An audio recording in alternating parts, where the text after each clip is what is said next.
What's up, guys? So we're back here for day 2 working on the E46 for the coolant system. I got everything cleaned up. I did a little bit of off-camera prep. We got the surfaces of the thermostat housing and the water pump housing all cleaned up, ready to go. So we're gonna get those installed and then get the pulley system on here and get this all put back together. So let me get everything unboxed. I'll set you guys up in a time lapse and we'll get most of the stuff on the front, and then I'll note things as we go.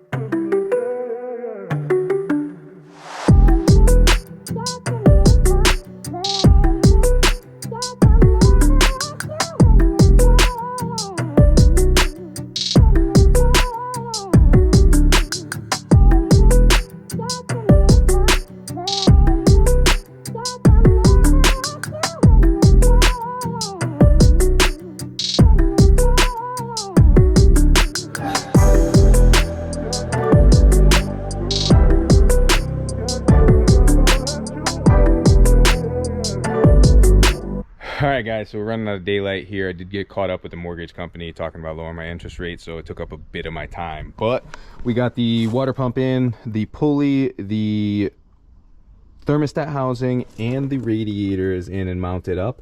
I got the old reservoir tank off, and everything is ready to just pop on and go back together. So hopefully in the next iteration we'll finish everything up, because all we got left is the belt, hoses, get the overflow tank in, and I think that's it. Yeah, and then just get both belts on and bleed the system. So hopefully the next part's smooth. I'm glad everything went in perfectly fine.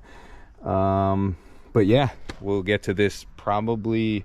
I might have time tomorrow, so hopefully we'll get some time, because it's only gonna probably take another like 30 minutes to put all this stuff back together. So, and then we'll take it on a test drive, and then we'll see how the rear end looks, because I didn't film any of this, but I did put 2-inch spacers on the back, and I want to see this after it settles, because this side seems kind of high right here, and then if you go on the other side over here, it's right where I want it to be sitting.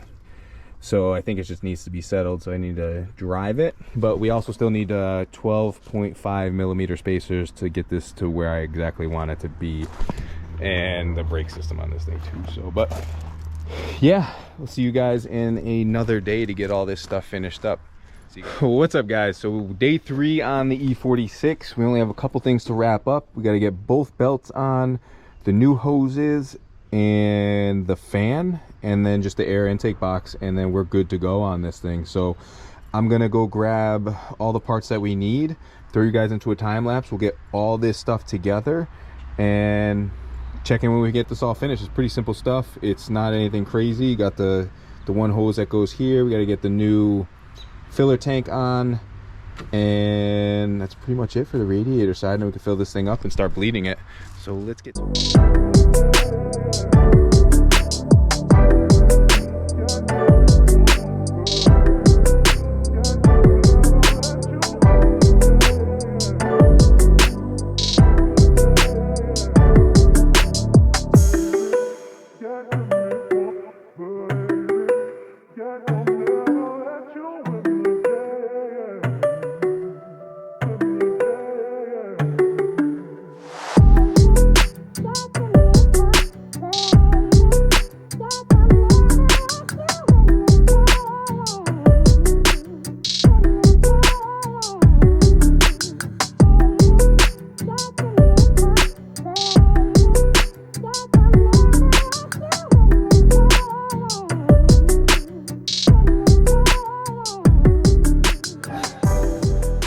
So we have everything in except for the air box, which I still got to get to. The water pump, or the AC belt was too wide. It had an extra rib, so I just put the old stock one back in. See if I can maybe get that replaced.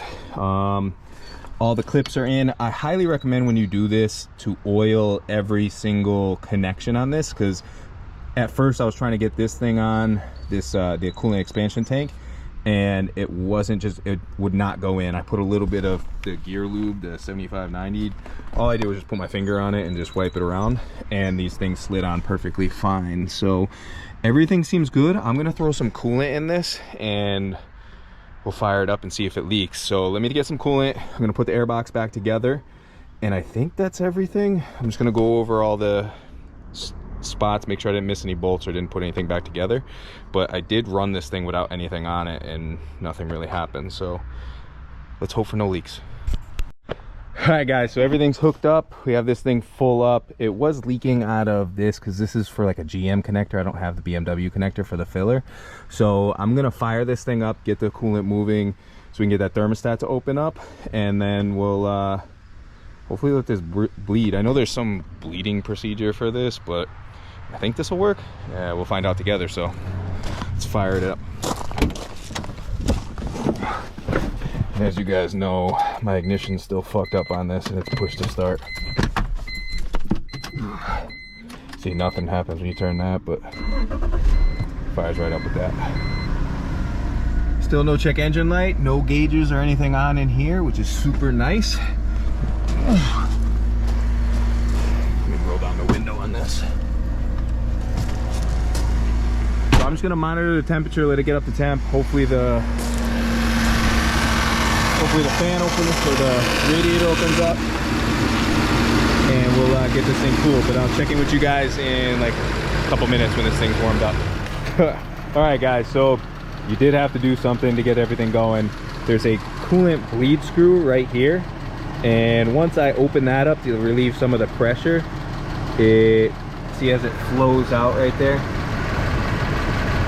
that's kind of bleeding it. You can see the air bubbles coming out. So what I'm doing is I'm just opening it every once in a while. You still got a bunch of green coolant in there. We're probably going to end up having to flush the system out again just to get all this green stuff out, but I don't really think it's going to make a difference. The green stuff's universal to everything, and this should be fine for what we're doing here.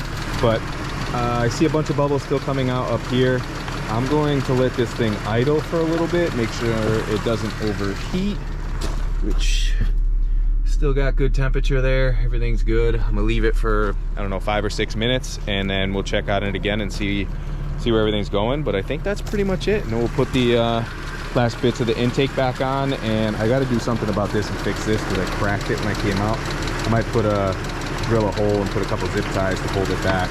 And same here, drill a hole, put a zip tie to put it back here, because every time I move this out of the way, this pushes into the fan here. So all right, let me give it another 5 minutes and I'll check in with you guys when we put everything back together. All right guys, so everything's finished. It didn't overheat, everything was good. I'm gonna keep an eye on it just in case anything does go wrong. I don't see anything going wrong, no leaks or anything like that. I'm gonna actually move it because from bleeding it, we got a bunch of stuff over there, and then I cleaned everything off with a little brake clean and water, so hopefully it gets any residue off, and then we'll be able to see if there's any leaks anywhere. So I don't foresee it, but you never know, it's a BMW. So all right guys, so I hope you guys enjoyed this video. If you did, please give it a big thumbs up. Don't forget to smash that subscribe button. If you got any questions whatsoever, drop them in the comment section below and I'll get back to you as soon as I can.